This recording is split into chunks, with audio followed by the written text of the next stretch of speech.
Hello, hello.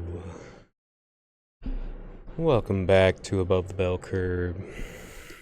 Nice to see you again. Well, I was just thinking that we discussed how the young men of Germany had nothing on their plates except for war for a very long time last episode, and it's very similar to the way that our politicians have been structured. Biden was the youngest senator to ever be elected. He was also the oldest president to ever be elected. That represents a vast majority of his lifetime spent programming, being programmed, and you are who you put yourself around, so absorbing, osmosizing the corrupt system around him.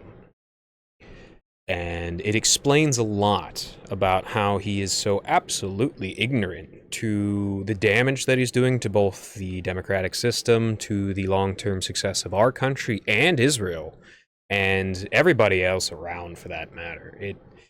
He's basically like an old man who got scammed at this point because he has spent so long comfortable with his environment that when all of a sudden something is made legal, such as the utter destruction of Gaza, he thinks that because it has AI and AI videos and a sort of 9/11 style terror attack, likely perpetrated by ISIS, that it's hunky-dory and all gravy because his memory remembers 9/11 and what we did to Iraq, and he just, calculates that up to just because, of course, he's the one who made a lot of those decisions, and so he was very liable to repeat these things. And people like the Netanyahu's handlers, the ones who actually have to put up with his constant temper tantrums, those are the ones that actually took advantage of Biden and his current state. And quite frankly, they did a very efficient job at extracting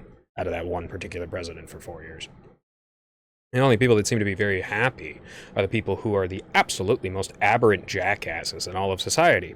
The people obsessed with buying, the biggest trucks, the loudest exhaust, the brightest LEDs, and then off the road making horrible decisions, horrible investments, ruining properties by pretending to be house flippers, taking out massive amounts of debts on horrible interest, and screwing their own futures for a chance to role play as if they were, well, on the high horse, if you will. And those are the only people that have been really happy. Those same people I have observed dump hundreds of thousands of dollars on absolute junk and seem to only buy them because it's cool to buy them. So they're wrapped up in a very antiquated system of worthy behavior, unworthy behavior, cool guys on the schoolyard, nerds on the schoolyard, and everybody knows that the nerds on the schoolyard ended up growing up to be the more successful ones, despite the fact that they weren't cool. So it's funny that Gen X has been manipulated so poorly, so badly, so to their detriment, that they have become the singular most violent and selfish and hedonic generation to ever exist on the planet here in America. And America being one of the most chaotic places that both has some of the nicest people and some of the worst. Some of those worst Gen Xers so they really stand out, they really stick out, and they really make everybody else's lives worse and thus deplete the behavior of everybody else's by depleting their grace and the reserves of patience. They even gaslit a lot of my millennial generation into doing things that make no sense because they wanted to, get them along the same sort of sunk cost fallacy route that they invested in poorly. It's very sad, but ultimately a lot of my generation saw through it, and the ones that haven't killed themselves and died needlessly have vastly improved on the general viewpoints, the mindsets that the vast majority of the generation has. And just because a gang has the veneer of an NGO, the veneer of a business with more than 3 people, doesn't mean it's not a gang, doesn't mean it's not operating very, very aberrantly. And a lot of mechanics bases are like this, where they will scam people left and right, and they will operate like absolute thugs. And they have the veneer of a business, and they have a shop that makes it seem like they're some form of an artisan and not some form of a common thug. Oh, speaking of which, I mentioned that the police are somewhat in between the artisan and the commoner class. That can't really... that works out in, like, you get a sergeant, lieutenant, you know, up there in the, maybe even sheriff sort of position where you're higher up than you after starting off on the very bottom. What I actually figured out, what they actually are, is the line in between the commoners and the artisans. They are the thin blue line that separates the businesses from bleeding out into the people who are in need on the very bottom for whatever reason. They're that line. That's their stated job, and that's their position on the feudal hierarchy. That hit me pretty hard, and I wanted to share that because I believe that to be a more accurate assumption of what I said. I was studying a lot about history and studying into various crusader orders, and it seems like Spain really earned their knight titles. They really put the work in. They really coordinated. And they were fighting a very, very efficient, powerful, rich army that did not want to give up the land that they were on. And the Swiss pussies in the Knights Templar, who ran gold vaults and banks, they were just extracting from people, and they ended up turning on the sororitas after being told they weren't to use them as sexual objects in their court rituals.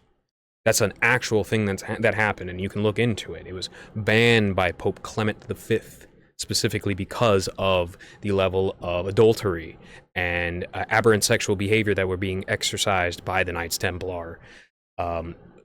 More so than just standard Christian practices of chastity, but above and beyond, to the point where they were legitimately committing adultery as a ritual.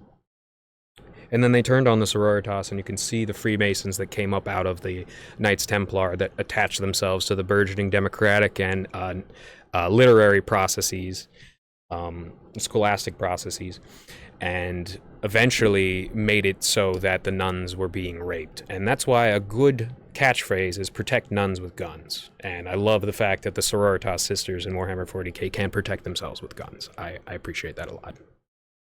Don't loot the sororitas, guys. Don't do that. English knights are pretty funny. The fact that the English still knight people, despite the fact that they're like, you know, they're like this huge global empire, and they're like going around to, like, you know, North Sentinel Island type societies, and then they're declaring themselves knights. I think that's a little ironic, given the fact that knights were supposed to be mighty warriors that were tested and tried, and weren't just celebrities. And speaking of celebrity, basically every giant killing tale throughout history is a fishtail. It's a fishtail where you exaggerate over time, and eventually the enemy that you kill becomes 12 feet tall instead of 6.5. You know? As simple as that. People used to be a lot smaller. And then, of course, there were these swarthy barbarians coming up out of the north of the Indo-European steppes, and they were a lot larger. They were like 6 feet tall on average compared to the, you know, 4'9", 4'10" average Mediterranean types. That's where the giant story come from.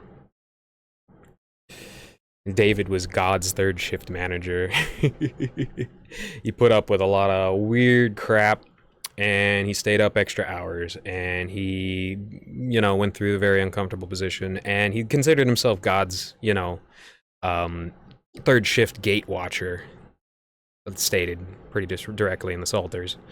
So I think that's a very good honorific title. Unfortunately, the guy that replaced him was a piece of crap who basically created all the problems in the Middle East. Islam, that spawns from Solomonic behavior. And it's no coincidence that Mohammed bin Salman is of the descendant of the line of Solomon, you know? I mean, phonetic colonies in the UAE and Dubai or not ultimately, if it wasn't for the misbehavior and selfishness and hedonic and material worship and backwards trekking of Solomon, then it's very likely that the things that we see in the Middle East wouldn't be happening today. You know, I really wish that Kiwi Farms hadn't gone downhill the way that it did. I watched a lot of the best admins and moderators and writers leave and not come back. I watched the leader of the website bully people off for no reason, for no benefit. Even people that he claimed to like, people that helped him a lot, he would just attack and attack and attack constantly. And it's crazy that he acts like such a soy boy on his podcast, because he is really a piece of shit behind closed doors. Like, he is one of the worst people I've ever met. And I've never been betrayed the way that I was betrayed. I've never been lied to the way that I was lied to by him. And really, that little shell that he's got going on ain't nothing compared to how it was in 2020, 2021, 2022. It was really nice. We were really growing and we were really bringing groups together. But he decided in 2023 he didn't want to fix any of his problems. He instead wanted to pout and make money off of grifting and lying. And it's no coincidence that Ricada was his good friend. And it's no coincidence that Ricada spent a lot of time on Kiwi Farms. It's not a coincidence, actually.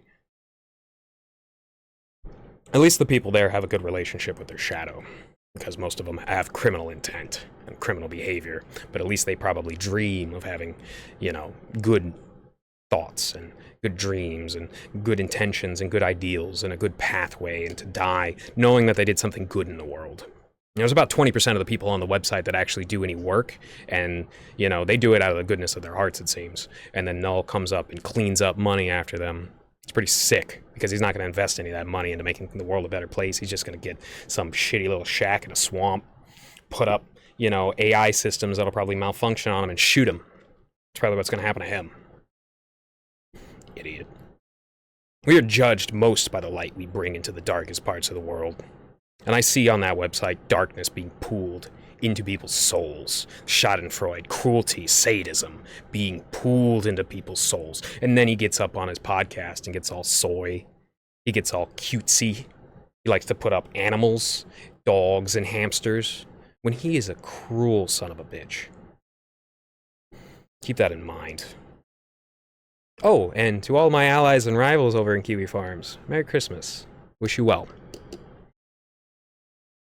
You know, Jung was one of the last traditionalists in the modern sciences, and it's crazy that people keep on trying to recreate. I don't like Robert Moore. I don't like Merriam-Woodman. They seem to have gone off in drastically masculine and feminine directions, when it's just how it is. It's always been that way. Jung was tapping into a very ancient set of truths that people have known for thousands, if not tens of thousands of years, if not longer, if not hundreds of thousands of years. If you go back to Egyptian society that is more ancient than we could ever possibly guess, then you see this weird conceptualization where the parts of the body were put into jars aligned with certain animals, and therefore the human being in the Egyptian conceptualization is like the ascended and combined hybrid of all the animals.